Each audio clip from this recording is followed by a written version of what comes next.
just purchased my test online. What I did get is this amazing little barcode, which is all I need to be able to simply plug it in. As soon as you get to the machine, it will activate the barcode. With the activation, it's gonna take about 15 to 20 seconds to trigger the test.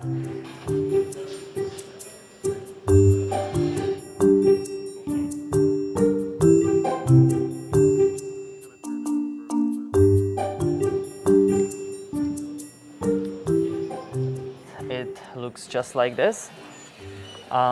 This is our PCR saliva. And essentially, as soon as you get home, you would open this.